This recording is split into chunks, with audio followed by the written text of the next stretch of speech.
Hey guys, welcome to Vlogs from the Dungeon. These are videos where I talk about some of the things that I've got going on Facebook, or some of the questions that have came in through Facebook or emails or whatever, or comments, and I discuss them. Kind of a free form vlog where I don't have anything scripted, I just turn on the camera and go. Now, I posted a poll last night. Songs that make you go wow, songs that when you heard them for the first time you said, wow, what is this? And the thread is like, I don't know, 160 strong. So if you want to chime in or just check out what some of the results are, there's some really good ones this time around. Some real well thought out results. And, so far I posted overnight results. The one with the most likes was the one that I put up. One that I put a bunch up. Gary Newman's Cars got 6 likes. And the one that got the most re-entries, and rightly so, and I entered it once, and Mr. Jim Cerrone entered it for the first time, was Sweet Dreams by the Eurythmics. And that song definitely made us say, wow, when we first heard it. So, here's what I was talking about. I was talking about tunes that really sounded like something you never heard before. I wasn't talking about necessarily your favorite song. I wasn't talking about necessarily the tune that you like the most. I was talking about the song that just sounded like nothing you'd ever heard before. And most of the entries are from the 70s and 80s. Very few from the 90s on there. And that's interesting. And there's a reason for it, though, and this has kind of been my observation, I don't know, for quite a while, I guess. Probably the last 20 plus years. Now, way back we used to get stuff that just blew us out of the water. We'd hear things, it was a new sound, it just changed everything. I mean, you saw it happen several times. We had disco, we had synth pop, we had no wave, we had, all this cool R&B top 40 stuff come through. We had all of these new sounds happening. And it was interesting because it was all stuff, again, we'd never heard before. Today this doesn't happen. It doesn't mean that today's songs are bad.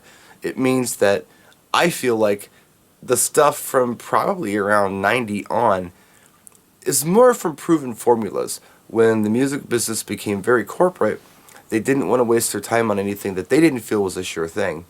So, for instance, an Aerosmith song that came out in I don't know, maybe 90 or so, if you had never heard it before, you wouldn't know if it came out 20 years ago, 10 years ago, or a year ago. It all kind of sounds the same. It's good, it just doesn't evolve much. Now, an Aerosmith song from the 70s, you can definitely tell it's an Aerosmith song from the 70s. There's no mistaking that.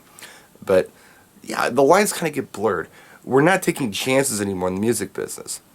Again, please don't get me wrong. It doesn't mean that there's not good music out there. It just means that I feel it's from proven formulas, and if there has been a change, and there has been, it's been a very slow evolution.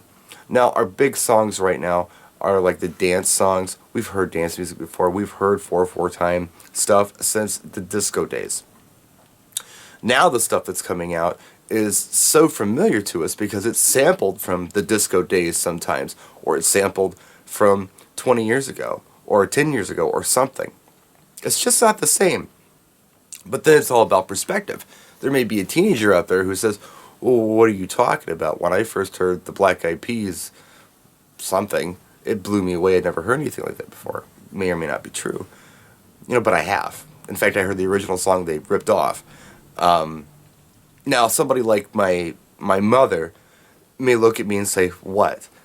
You want to talk about innovative? When I was a teenager, Rock Around the Clock by Bill Haley came out. That was crazy weird. Never heard anything like that before." Or Buddy Holly's Peggy Sue came out, and that was really way out there. And it definitely was. But in my brain, I've been hearing this stuff my entire life. It's kind of been a staple, and it hasn't been like, oh my gosh, wow, that's so weird. Hungry Like the Wolf by Duran Duran came out, and I couldn't believe what I was hearing. It was funky, it was rock and roll, it was top 40, it was synthy, it was so strange. Now, quickly in America, they definitely became a boy band kind of thing, where the girls were swooning over them. But right at first, when Rio first hit in the States, they were playing it on the rock stations. And we'd never heard anything like that before. Those are the songs I'm talking about. But again, that's from my perspective. Someone who's 16, 20 years old may say, "Yeah, Hungry Like the Wolf, I've heard it my whole life. What's so different about that?" If you're hearing it for the first time now, it's probably not very different. But at the time wow, it was different. So anyway, just my vlog from the dungeon today. Feel free to chime in on that thread if you want to. It's a lot of fun. A lot of real good music aficionados are chiming in on it. It's pretty solid. It gets a little chatty here and there, but for the most part, it's a good thread. It's probably going to be visible on my Facebook page for the next couple days. So at any rate, that's it. We'll see you soon. Practice and enjoy.